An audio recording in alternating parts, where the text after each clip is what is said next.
Hi, this is doctor Noreen Fatima from Trisa Dental Solutions and आज मैं आपको कुछ ऐसी चीजें बताऊंगी जो कि आपको डेंटल ब्रेसेस करते वक्त मालूम होना चाहिए। नंबर 1, ब्रेसेस कैसे लगाए जाते हैं। ब्रेसेस के दो भाग होते हैं। एक ब्रेसेस का ब्रैकेट जो कि हर दांत पे अलग अलग एक डेंटल सीमेंट की मदद से लगाया जाता है।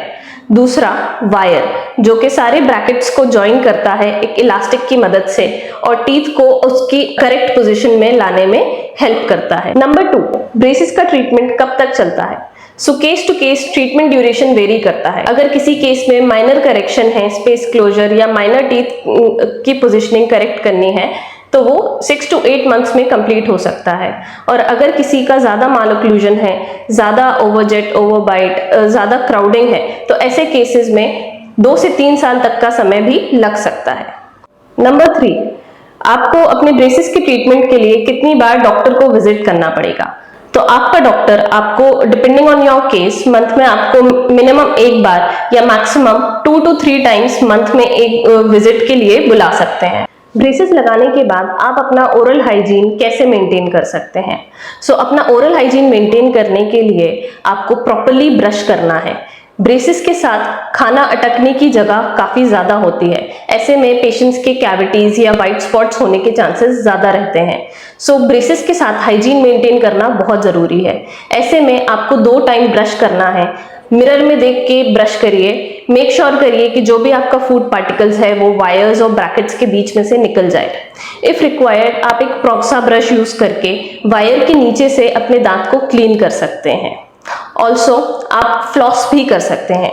फ्लॉस करने के लिए आपको वायर के नीचे से फ्लॉस को डाल के आप टीथ के दोनों सरफेस को धीरे धीरे फ्लॉस कर सकते हैं। इसके अलावा आप एक वाटर फ्लॉसर का भी इस्तेमाल कर सकते हैं।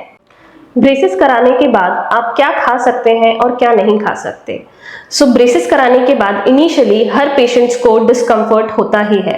ऐसे में बेटर रहेगा कि आप ब्रेसेस कराने के बाद सॉफ्ट फूड इनिशियली खाएं, जैसे दाल, rice, khichdi, milk juice, pasta, Maggi and all these things. Hard foods braces के साथ अवॉइड करना चाहिए। कोई भी फ्रूट को डायरेक्टली फ्रंट से बाइट नहीं करना चाहिए, जैसे कि एप्पल और बाकी फ्रूट्स को बेटर रहेगा कि आप लोग कट करके खाएं।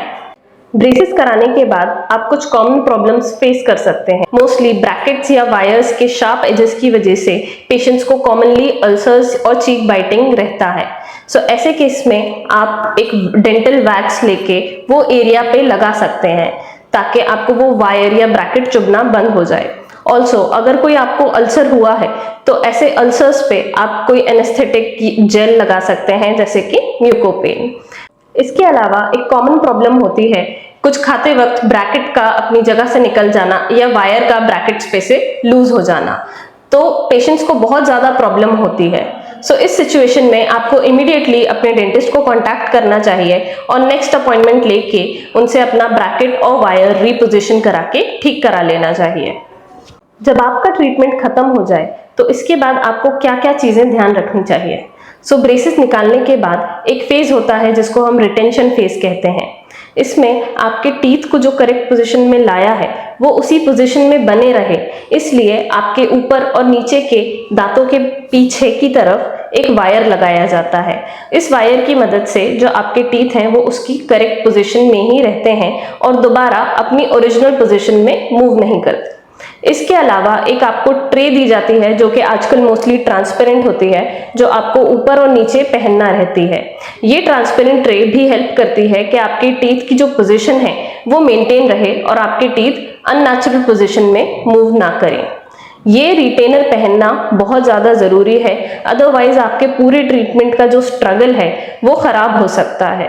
Make sure even after you get your braces treatment done, you follow the protocol that is for the retention phase to wear your retainers and अगर इन केस आपका रिटेनर वायर जो आपके दांत के पीछे लगाया जाता है इन केस वो निकलता है तो भी आपको अपने डेंटिस्ट को कांटेक्ट करके उसको दोबारा लगवाना चाहिए, अदरवाइज आपका पूरा ट्रीटमेंट खराब हो सकता है। आपको ये वीडियो अच्छी लगी तो हमें कमेंट करके बताइए, लाइक और शेयर करिए और हमने अपने कॉन्टैक्ट नंबर्स स्क्रीन पे दिए हुए हैं। अगर आपको भी अपना कोई डेंटल ट्रीटमेंट कराना है तो आप हमसे कॉन्टैक्ट कर सकते हैं। Thank you, until next time.